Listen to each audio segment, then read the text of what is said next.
chapter you can see, right? Yes, sir. Okay. Okay, I think we had finished all this. Yes. Principle of reliable data transfer.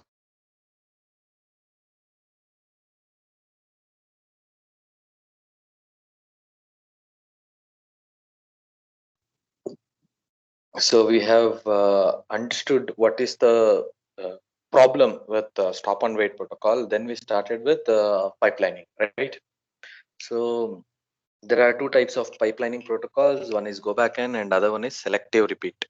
So I hope I have told you what is the difference between these two. Go backend basically will transfer all the packets from which a packet has dropped. Say for example, in the pipeline, if you have transferred 10 packets and the fifth packet is lost, even though sixth, seventh, eighth, ninth, 10th have reached the destination, go back in in go back in. I'm audible, right? Hello. Yes, sir. Yes, sir. Okay. But screen is still in first slide. Oh. Now. Still there only.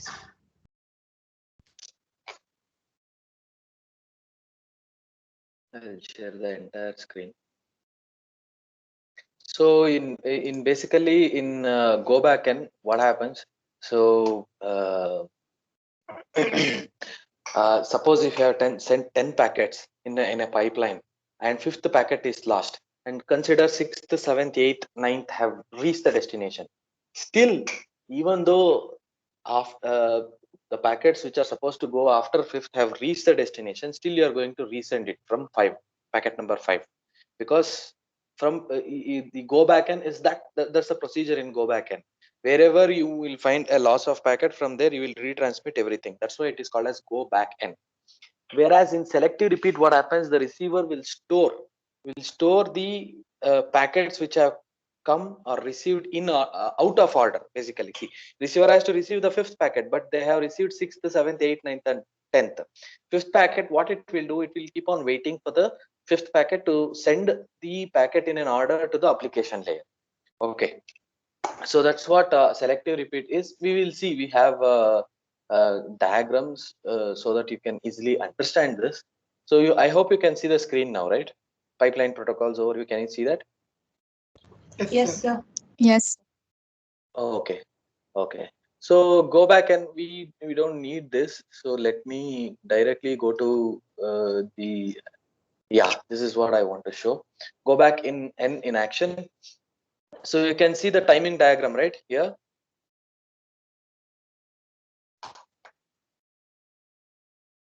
Can you see the timing diagram, students? Yes, Yes, sir. sir. Okay, so let me select the pointer.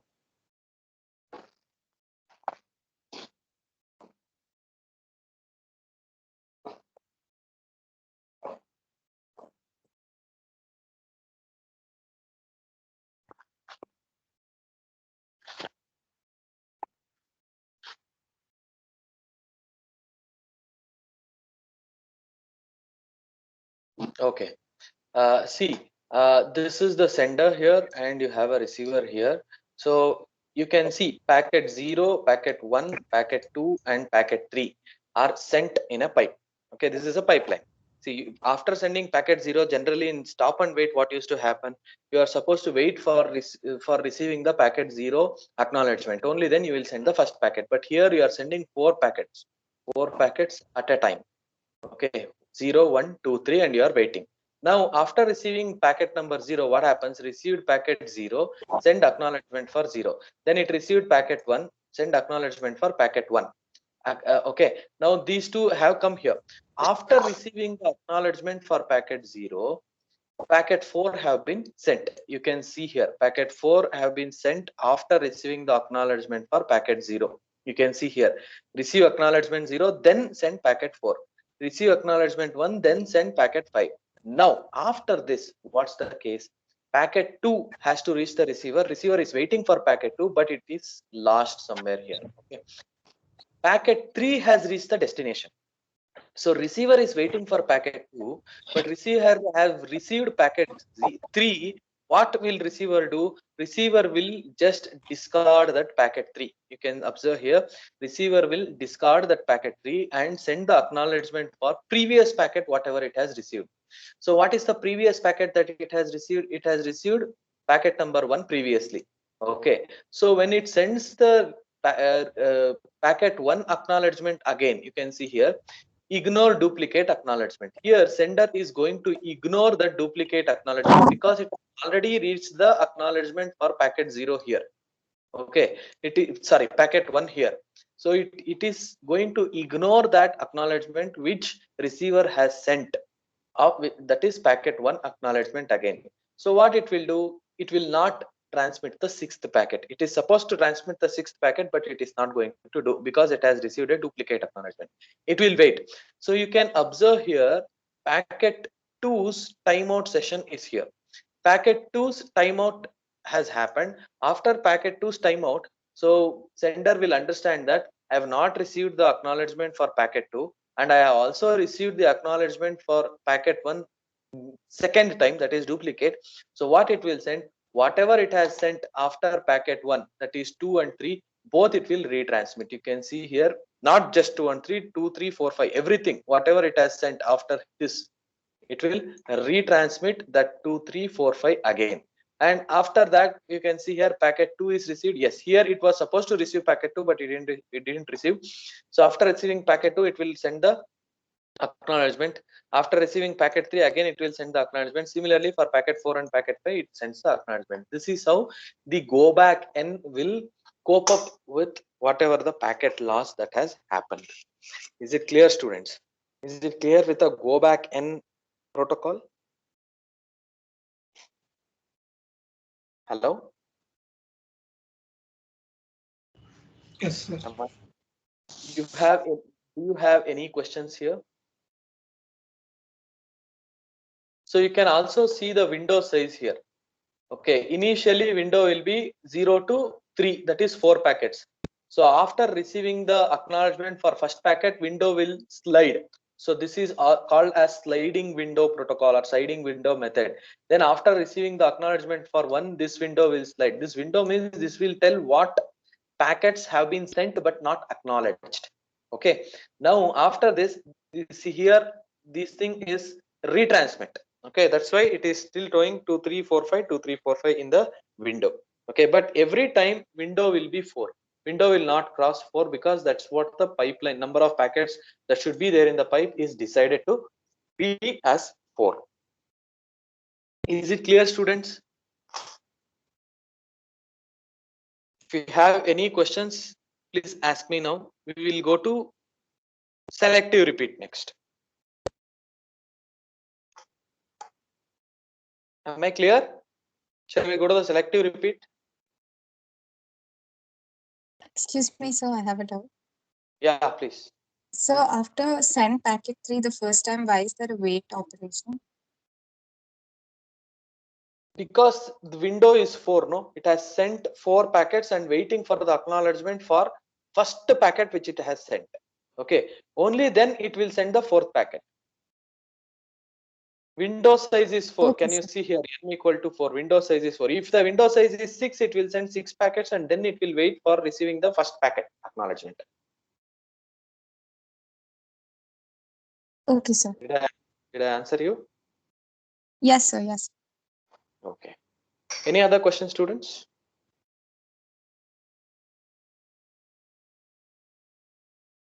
Hello?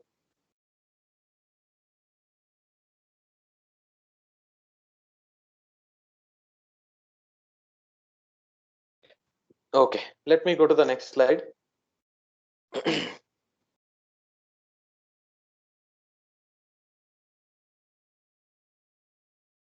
So what happens in so this is a problem in go back N.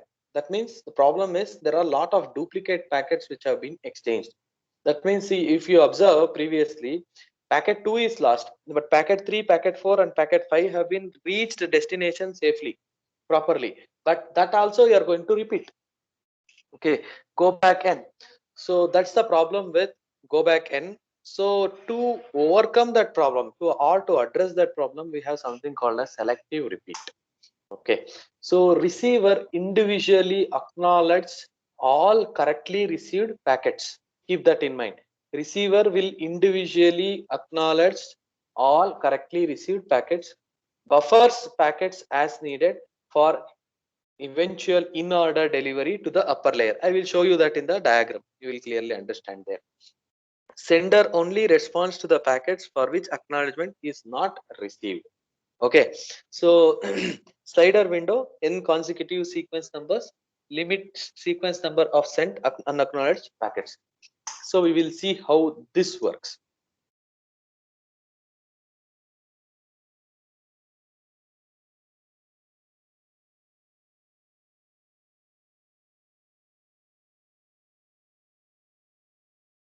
Okay, so can you see the timing diagram of selective repeat, students? Hope you can see that now. Hello? Yes, sir. Okay. Now, similar to the similar example we will take with respect to the previous one which we have seen. Go back and so here in selective repeat, you see packet 0, packet 1, packet 2, and packet 3. N value, my window size is 4. So packet 0, 1, 2, 3, 4 have been sent. But you can observe here packet 2 is lost, similar to the previous example. So what happens here, after receiving packet 0, it is sending an acknowledgement. Okay, after receiving the acknowledgement for packet 0, packet number 4 is sent. After receiving the acknowledgement for packet 1, here sender will send the packet number 5. But in this situation, what receiver is expecting? Receiver is expecting packet 2. Receiver is expecting packet 2, but packet 2 is lost. So receiver receives packet 3. Okay, so in go back and what used to happen, this packet 3 used to be discarded and send the acknowledgement for previous packet again, right? That's what the procedure in go back n. But here you observe, after receiving packet 3, it buffers it. That means it stores it in the receiver stores it in the buffer space and sends the acknowledgement for packet 3 only. Okay, sends the acknowledgement for packet 3. So upon receiving this acknowledgement, what sender will understand? Record acknowledgement packet 3 arrived. It will record the packet 3 acknowledgement which it has received, and it will not send the 6th packet or 7th packet after this. Okay, why? Because sender is expecting an acknowledgement for packet 2, but it has received acknowledgement for packet 3. So sender will understand that packet 2 there is some problem, so it will wait for the timeout interval of packet 2. Okay, after the timeout interval of packet 2, it will retransmit the packet 2. Okay, so it will retransmit the packet 2 and it will wait for the packet 2 arrival. Is that acknowledgement for the packet 2 arrival? It will not, you can see here, it has received the acknowledgement for packet 4, it has received the acknowledgement for packet 5, it has not sent packet number 6 and 7. Okay, it has not sent that, or 8 and 9, it has not sent that. It is waiting, it is waiting for packet 2 acknowledgement. Let us see what happens in the receiver side. So packet 3, packet 4, packet 5 all have been received by the receiver and all have been stored, and for all acknowledgement has been sent. So after receiving packet 2 properly, deliver packet 2, packet 3, packet 4, packet 5 at a time to the above layer, and then send acknowledgement for 2. It has sent the acknowledgement for 2. Is it clear, students? So basically receiver will not ignore the packet what it has received out of order. It will just store it and it will wait for a packet which which was out of order, like which has not been received. Only after receiving it, the packets will be delivered to the application layer in an order. Is it clear, students? So now what happens when the ACK2 arrives the sender? When ACK2 arrives the sender, it will transmit the next 4 packets. Is it clear? ACK2 arrives, 4, 5 is already sent. It will send 6, 7, 8, 9, because even for acknowledgement for 4 and 5 also have been received. It will send 6, 7, 8, 9 packets immediately after receiving the acknowledgement for packet 2. Is it clear, students? Because it has received acknowledgement for packet 3. Packet 4, packet 5, it has recorded it. It has kept that acknowledgement as it is. Is it clear, students? For packet 2 acknowledgement, what it has received, it will send packet 4, packet number 8, for packet 5, for acknowledgement number 5, packet 9. It will send like that. Am I clear to you, students? Is the selective repeat protocol clear to you? Any questions here?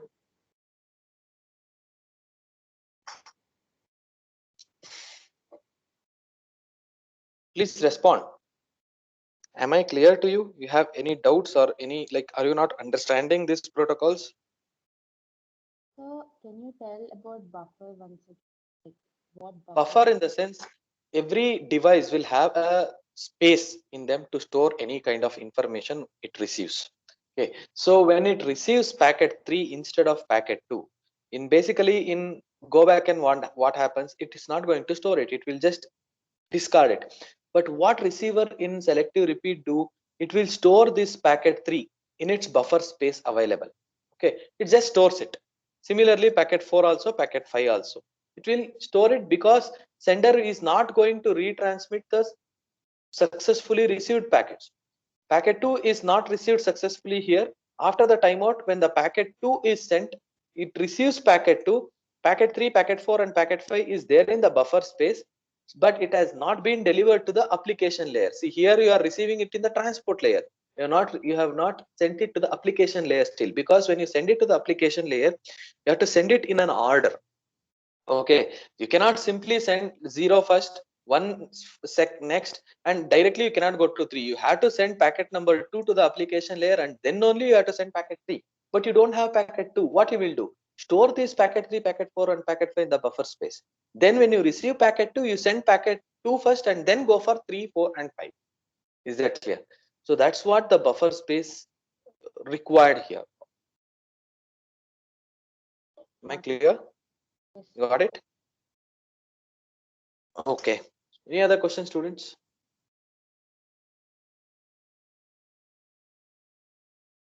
Yes. Any questions? Shall we go to the next topic? Hello. Yes, sir. So when you don't respond, sometimes I feel I'm not audible.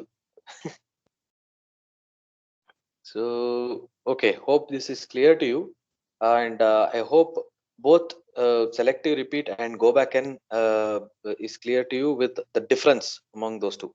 So it is important topic, students. You should know the difference between these two, and you should be in a position to write these timing diagrams also. Okay, keep that in mind. So what happens when packet 2 is received? So you can see here in the diagram. So when the packet 2 is received here, we accept packet with sequence number 0. So don't see this because it's quite confusing.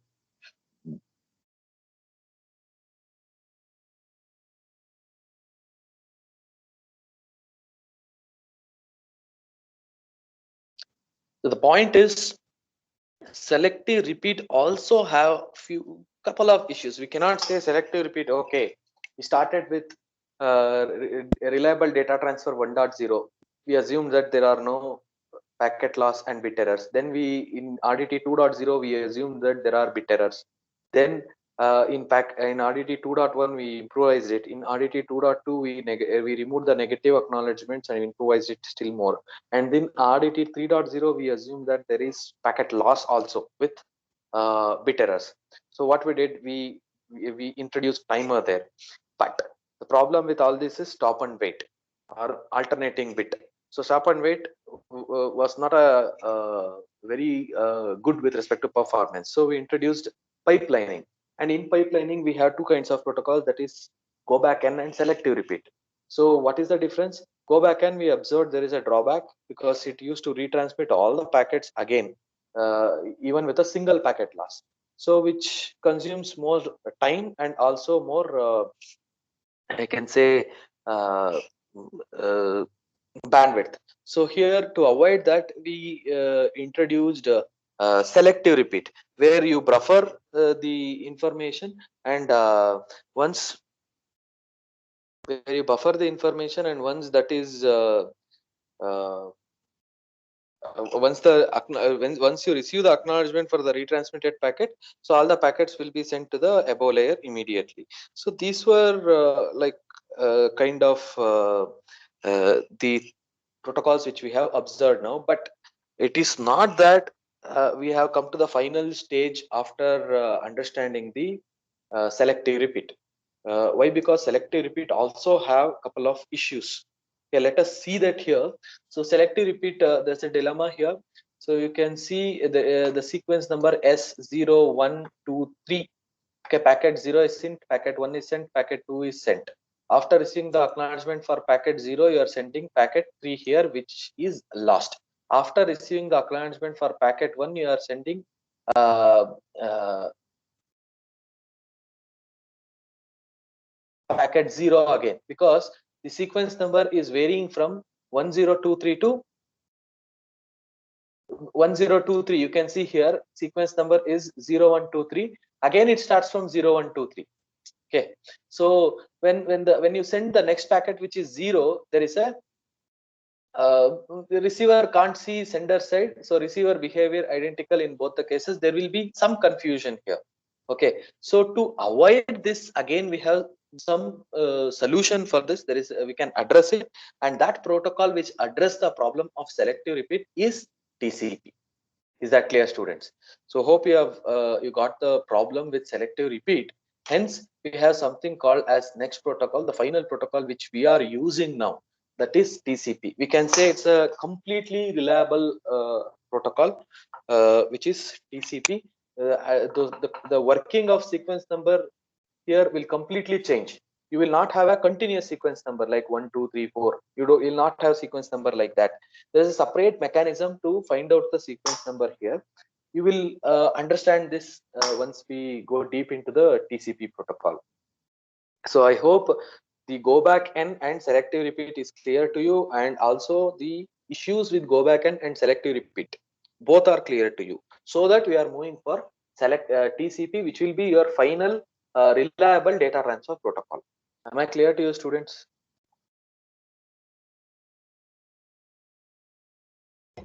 Yes, sir. Okay, okay. So we will stop here for the day. This TCP protocol will start in the next class. In tomorrow's class, we'll start with TCP. Okay.